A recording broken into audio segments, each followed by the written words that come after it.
رب ذوالجلال فرماتا ہے اے ایمان والو اللہ اور اس کے رسول کے آگے نہ بڑھنا، اللہ اور اس کے رسول کے آگے نہ بڑھو، اللہ سے ڈرتے رہو۔ دوسری آیت ہے جو آج بھی حضور اکرم صلی اللہ علیہ وسلم کی جالیوں پر لکھی ہوئی ہے مزار مقدس کے سامنے، یا ایھا الذین آمنوا لا ترفعوا اصواتکم فوق صوت النبی، اے ایمان والو نبی کی آواز پر اپنی آوازیں بلند مت کرنا، ولا تجہروا لہ بالقول کجہر بعضکم لبعض، اور جیسے آپس میں ایک دوسرے کو پکارتے ہو ایسے نبی کو کبھی مت پکارنا۔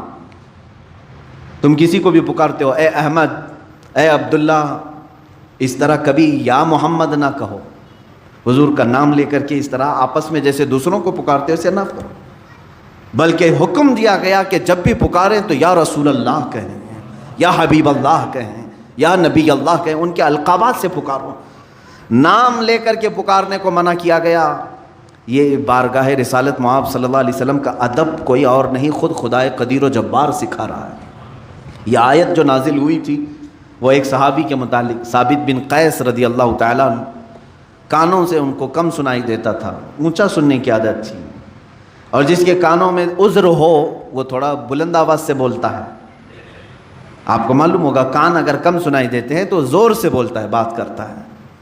حضرت ثابت بن قیس، یہ قیس بن ثابت، یہ حضور اکرم صلی اللہ علیہ وسلم کی مجلس میں بیٹھے ہوتے، اور جب کوئی بات ان کو سمجھ میں نہ آتی یا سنائی نہ پڑتی تو زور سے پوچھتے یا رسول اللہ صلی اللہ علیہ وسلم کیا کہا آپ نے؟ حضور دوبارہ ارشاد فرماتے۔ کبھی ایسا ہوتا کہ 3 مرتبہ حضور اکرم صلی اللہ علیہ وسلم ان کو بیان کرتے، حالانکہ اس صحابی کے ساتھ یہ عذر تھا، جان بوجھ کر کے تو نہیں کرتے تھے، عذر تھا، اور اللہ کو یہ بھی پسند نہیں آیا۔ رب تعالیٰ نے آیت نازل فرمائی اے رسول کے صحابہ جب مجلس میں بیٹھنا تو بلند آواز سے نبی سے سوال مت کرنا، ان تحبط اعمالکم، کہیں تمہارے پورے اعمال ضائع ہو جائیں گے اور تمہیں خبر بھی نہیں ہوگی، وانتم لا تشعرون۔ یہ صحابی رسول اپنے آپ کو قید کر کے گھر میں روتے رہے کہ پتہ چل گیا تھا کہ انہی کے بارے میں آیت آئی ہے، مجلس رسول میں بلند آواز سے یہی بات کرتے تھے۔ پھر دوبارہ 40 دن کے بعد دوسری آیت آئی جس میں اللہ تعالیٰ نے ان کی مغفرت کا اعلان فرمایا کہ دل سے ان کا ادب تھا، جان بوجھ کر کے بارگاہ رسالت معاب صلی اللہ علیہ وسلم کی انہوں نے توہین نہیں کی ہے، نہ ہی بلند آواز سے انہوں نے جان بوجھ کر کے یوں پوچھا ہے۔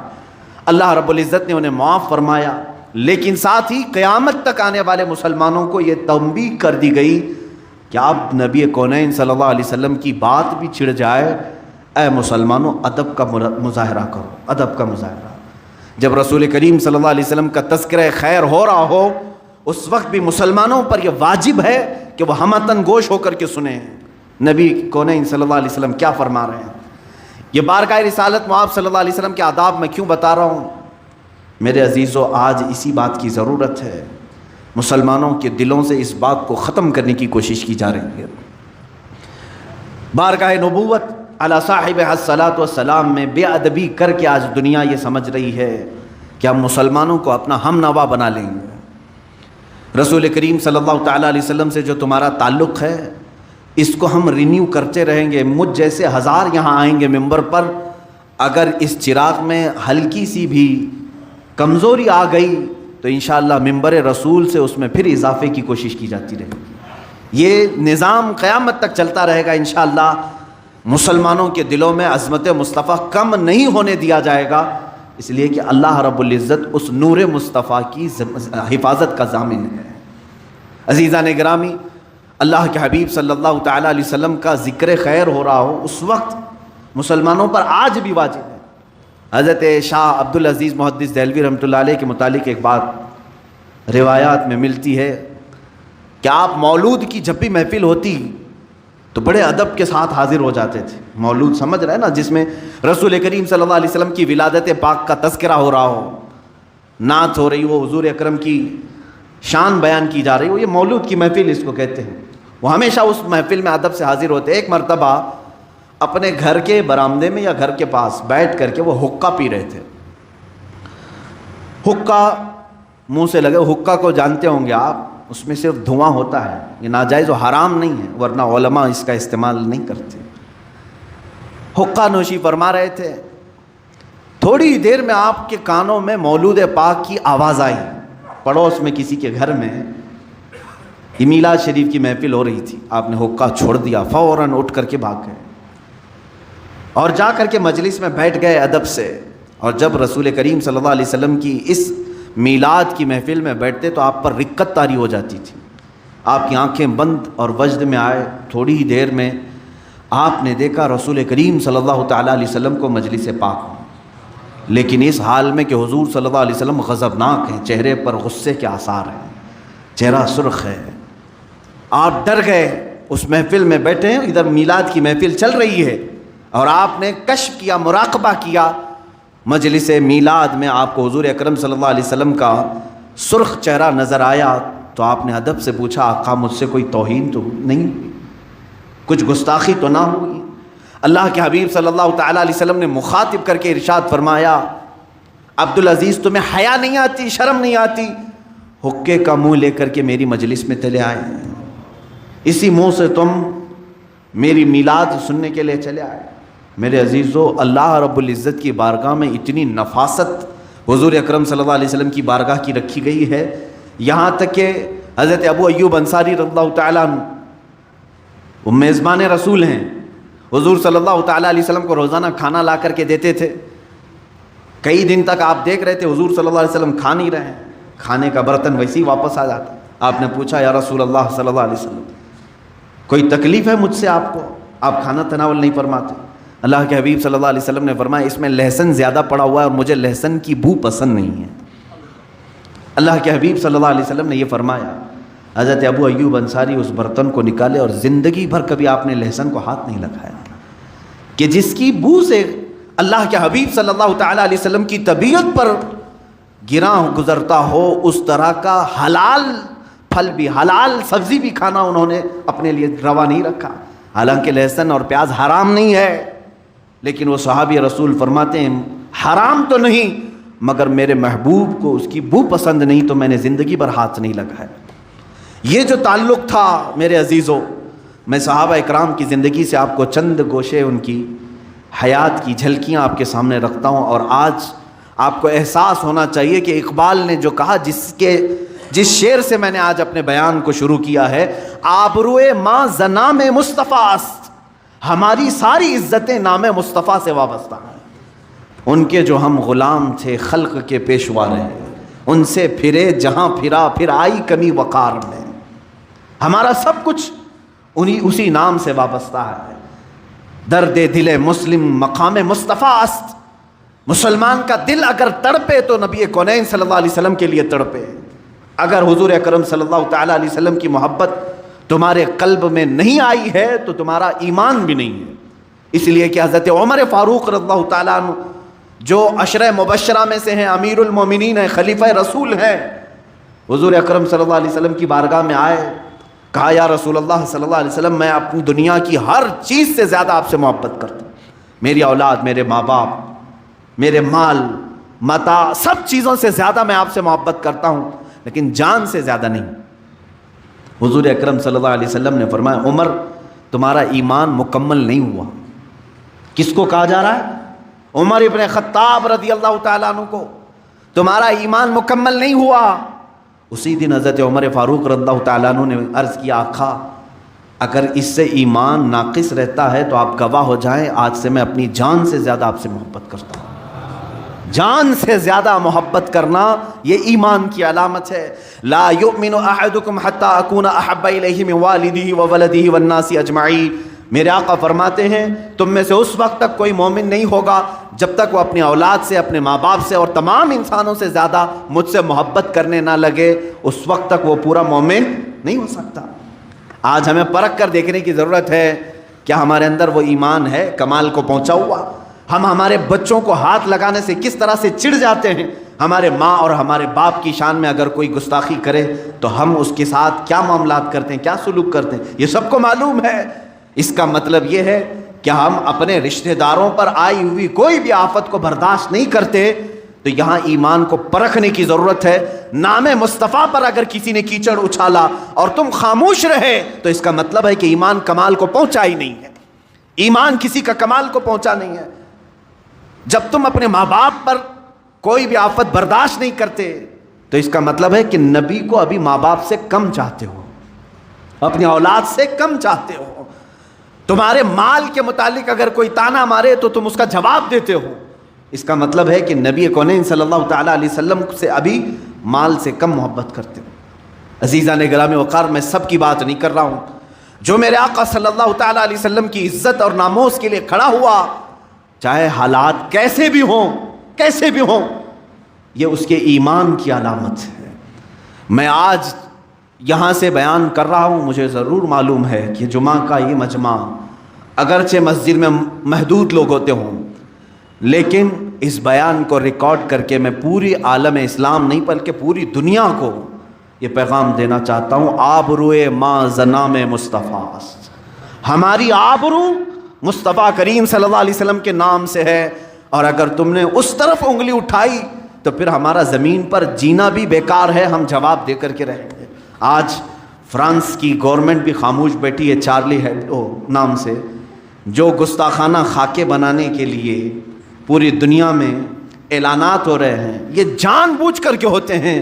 رسول کریم صلی اللہ تعالیٰ علیہ وسلم کے کارٹون بنانا ہے، اور اس کو یہ کیا کہہ رہے ہیں؟ یہ آزادی رائے ہے، یہ فریڈم آف سپیچ جس کو کہتے ہیں۔ ہر ایک کو آزادی ہے، کسی کے بھی آزادی، تم آپس میں ایک دوسرے کے حلیے بناؤ، اللہ اور اس کے رسول کو اپنی آزادی کا نشانہ ہرگز نہ بناؤ، یہاں کوئی آزادی نہیں ہے۔ اس لیے اس زمانے میں یہ آیت نازل ہوئی ہے، تو میرے عزیزوں اس معاملے کو ہلکا نہ سمجھ لیں۔ اس وقت بھی کہا جا سکتا تھا نا، فریڈم آف سپیچ ہے، مذاق کرنے کا اختیار ہے ہر ایک کو، لیکن میرے عزیزوں مذاق کا تخت کبھی بھی نبی کونین کی ذات اور اللہ رب العزت کی ذات ہم بننے نہیں دیں گے، پوری دنیا میں کہیں پر بھی ہو۔ آج افسوس اس بات کا ہے کہ پوری دنیا میں تقریباً 57 کنٹریز بنام مسلمان ہیں، 57 ملک ہیں، ان میں سے اکا دکا کہیں سے آواز آتی ہوگی، ورنہ سارے یہودیوں کے ایجنٹ بیٹھے ہوئے ہیں جن کے منہ میں انہوں نے اپنی زبان رکھ دی ہے، اور کوئی کہیں سے آواز نہیں کرتا۔ سعودی جو مکمل یہودی بنا جا رہا ہے، یو اے ای، آل نہیان جہاں حکومت کر رہے ہیں اسرائیل کے پٹھو ہیں، یہ تمام وہ کنٹریز ہیں جو جبے کبے بھی پہنتے ہیں، سروں پر رومال بھی رکھتے ہیں، اور پوری دنیا کو مسلمان ہونے کا اعلان بھی کرتے ہیں، اپنے آپ کو ٹھیکیدار سمجھتے ہیں۔ ارے یہ خانہ کعبہ کے خادم اپنے آپ کو کہتے ہیں۔ رسول مختار صلی اللہ تعالیٰ علیہ وسلم کی شان میں نازیبا کلمات بکے جا رہے ہیں، ان میں سے کسی ایک کو بھی بولنے کی ہمت نہیں ہے۔ حد تو یہ ہے، ابھی چند دنوں پہلے خانہ کعبہ میں، مسجد حرم میں، جو دنیا کے تمام مسلمانوں کا قلب سمجھا جائے، دل سمجھا جائے، وہاں کے منبر سے مسجد حرم کا امام لوگوں میں خطبہ یہ دے رہا ہے کہ اے مسلمانوں، اسرائیل سے تعلقات اچھے ہونے چاہیے یہودیوں سے، اس لیے کہ یہ بھی نبی کی سنت ہے۔ یہ کہاں سے بات ہو رہی ہے؟ اب خانہ کعبہ سے، حرم مکہ سے بات ہو رہی ہے۔ یہ بکے ہوئے لوگ ہیں۔ اے مسلمانوں، اب پہچانو۔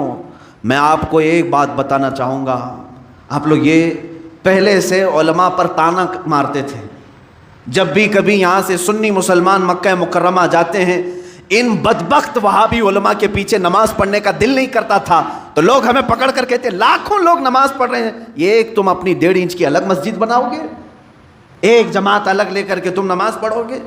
تمہیں ابھی ان کے کرتوت نہیں معلوم، ان کے کارنامے نہیں معلوم۔ میرے عزیزوں، یہ وہی ائمہ حرم ہیں جہاں پر یہ مسجد حرم میں امامت کرنے والے اماموں میں سے ایک امام نے PhD کی ہے اس بات پر کہ رسول اللہ کے ماں باپ جہنم میں ہیں۔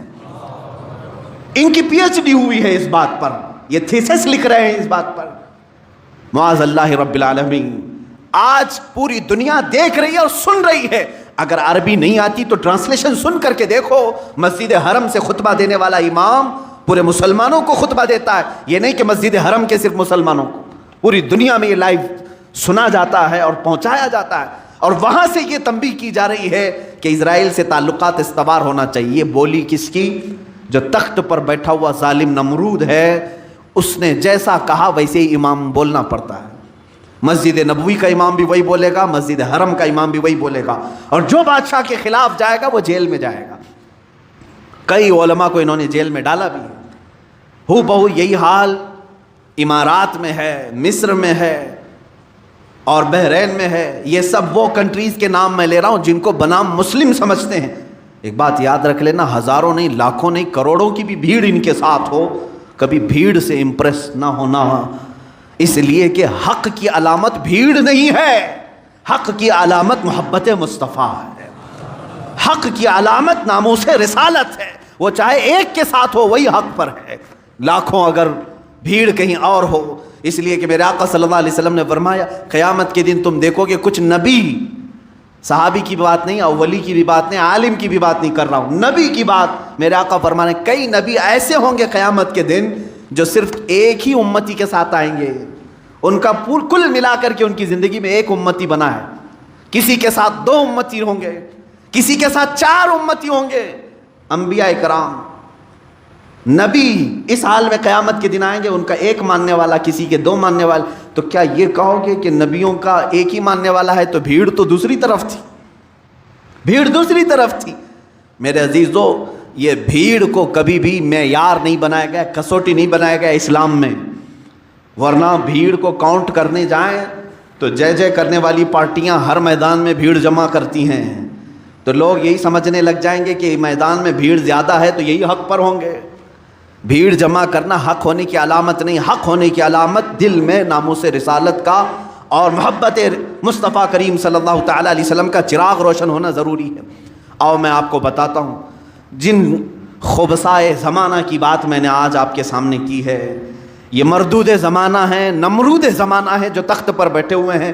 پوری دنیا میں میرے آقا صلی اللہ تعالیٰ علیہ وسلم کے ناموس کے ساتھ کھلواڑ کیا جا رہا ہے۔ ارے اس وقت کو یاد کرو جب ترکی میں صرف سلطنت عثمانیہ تھی، خلافت عثمانیہ تھی، ایک خلیفہ تھا عبد الحمید ثانی، ایک خلیفہ تھا، دوسرے بادشاہوں کی بات نہیں کر رہا ہوں۔ فرانس نے اس وقت بھی میرے آقا صلی اللہ تعالیٰ علیہ وسلم کی شان میں ایک گستاخانہ کتاب شائع کرنے یا فلم بنانے کا اعلان کیا تھا، فلم بنانے کا اعلان کیا تھا۔ تنہا خلیفہ عبد الحمید ثانی نے اعلان کیا تھا مسلم امہ کے لیے کہ اگر فرانس نے یہ فلم بنانے کی کوشش کی تو پھر ہم اس کو منہ توڑ جواب دیں گے، ہم اپنے تمام سفارتی تعلقات ختم کریں گے۔ اور اسی اثنا میں صرف ایک اعلان پر تمام فوجی اپنی پریڈ میں شامل ہو چکے تھے۔ فرانس اس چیز سے اتنا گھبرایا کہ 100 سال ہو گئے آج تک وہ فلم کی طرف دوبارہ نہیں گیا۔ تنہا ایک خلیفہ تھا، یہ 100 سال پہلے کی بات کر رہا ہوں۔ آج 57 ملکوں میں یہ تخت پر بیٹھے ہوئے ہیں نامرد قسم کے بادشاہ، جن کے زبانوں میں ان یہودیوں نے اپنی زبان رکھ دی ہے، اپنی بولی رکھ دی ہے۔ حیرت کی بات ہے، اتنے سالوں سے جو فلسطین کے نادان بچوں کو قتل کرنے والا اسرائیل، یہودیوں کا مرکز، بیت المقدس کو ہمیشہ کے لیے فنا کرنے کے خواب دیکھنے والا اسرائیل، جس کو آج تک مسلم کنٹریز نے قبول نہیں کیا تھا، یہ 1948 میں آ کر انہوں نے ملک بنانے کا اعلان کر دیا، زبردستی قبضہ کر کے فلسطینیوں پر، اور تقریباً پورا فلسطین قبضہ کر لیا۔ تقریباً اب چھوٹے چھوٹے شہر باقی رہ گئے فلسطینیوں کے۔ انہوں نے اپنی کنٹری کا اعلان کیا کہ ہماری خود کی یہ کنٹری ہے، اس کا نام اسرائیل رکھا 1948 سے، 1948 سے، اور آج 2020 میں پہنچ کر ان کا حال یہ ہو گیا کہ انہوں نے اپنے پرانے وعدے ساری چیزیں توڑ کر کے بیت المقدس جہاں ہے وہاں اپنا کیپٹل بنانے کا اعلان کیا۔ امریکہ بھی اس کو تسلیم کر لیا، دوسرے کنٹریز ایک کے بعد دیگرے تسلیم کرتے جا رہے ہیں۔ لیکن شرم کی بات اس وقت ہے جب مسلمانوں کے نام سے مشہور ممالک میں سے UAE، متحدہ عرب امارات، اس کے بادشاہ نے اعلان یہ کیا پچھلے چند دنوں پہلے کہ ہم اسرائیل کو بطور ملک تسلیم کرتے ہیں اور ان کے ساتھ سفارتی تعلقات قائم کرتے ہیں۔ دبئی نے تعلقات قائم کیے، سعودی عرب، جس کو میرے آقا صلی اللہ علیہ وسلم نے جزیرۃ العرب فرمایا ہے، سعودی انہوں نے نام رکھا ہے۔ اللہ کے نبی صلی اللہ علیہ وسلم نے فرمایا اخرج الیہود والنصارى من جزیرۃ العرب، جزیرۃ العرب سے یہود و نصارہ کو پاک کرو۔ حضور اکرم صلی اللہ علیہ وسلم نے جو ہے فرمایا، آج تک عرب شریف تھا، سعودی نے UAE کی حمایت کرتے ہوئے اسرائیل کے پلین اور اس کے تمام ہوائی راستوں کو اپنے ملک کے اوپر سے جانے کی پرمیشن بھی دی۔ در پردہ یہ تمام چیزیں ایک ہی ملک کے لیے ہو رہی ہیں، وہ اسرائیل کے لیے۔ مجھے معلوم ہے میں یہ سخت جملے آج بول رہا ہوں، یہ میرا حق ہے، اور بطور مسلمان یہ میرا حق ہے، میں اپنا احتجاج درج کرا رہا ہوں۔ آج اگر کسی نے کہیں پر بھی ہولوکاسٹ کا ذکر کیا تو اسے مار دیتے ہیں یہودی۔ ہولوکاسٹ کا ذکر کر دیا اگر کسی نے، اسے کہیں نہ کہیں پکڑ کر کے مار دیتے ہیں یا اس پر کیس کرتے ہیں۔ پورے ورلڈ میں کہیں پر بھی ہولوکاسٹ کا ذکر کرنے والوں کو چھوڑتے نہیں ہیں، قانونی چارہ جوئی کی جاتی ہے یا تو اسے ختم کر دیا جاتا ہے۔ کیوں؟ ہولوکاسٹ میں یہودیوں کی بدنامی ہے، ان کی رسوائی ہوتی ہے، ان کی ذلت ہوتی ہے۔ میرے عزیزو، ایک مٹھی بھر جماعت ہولوکاسٹ کا نام برداشت نہیں کرتی، اور پوری دنیا میں 1 ارب سے زیادہ مسلمان اپنے نبی کی شان میں گستاخی کیوں برداشت کر کے بیٹھے ہوئے؟ خاموش تماشائی کیوں ہیں؟ کہیں ایسا تو نہیں کہ جس کو اقبال نے بہت پہلے کہا تھا کہ عرب کو دیکھ کر عجم کے تخیلات، اسلام کو حجاز و یمن سے نکال دو، یہ فاقہ کش موت سے ڈرتا نہیں ذرا، روح محمدی اس کے بدن سے نکال دو۔ ان لوگوں نے یہی کہا تھا کہ یہ بھوکا رہتا ہے، پیاسا رہتا ہے مسلمان، اور موت سے بالکل ڈرتا نہیں۔ آخر اس کے اندر خوف لانا ہے تو روح محمدی اس کے جسم سے دور کر دو۔ جو میرے آقا صلی اللہ علیہ وسلم کے لیے اس کا دل تڑپتا ہے، اس کو مرجھا کر دو، مرجھا دو، مار دو۔ اس قلب کو آج مارنے کے لیے پوری دنیا الگ الگ انداز میں اٹھتی ہے، سوشل میڈیا کے ذریعے، فلمی دنیا کے ذریعے۔ عزیز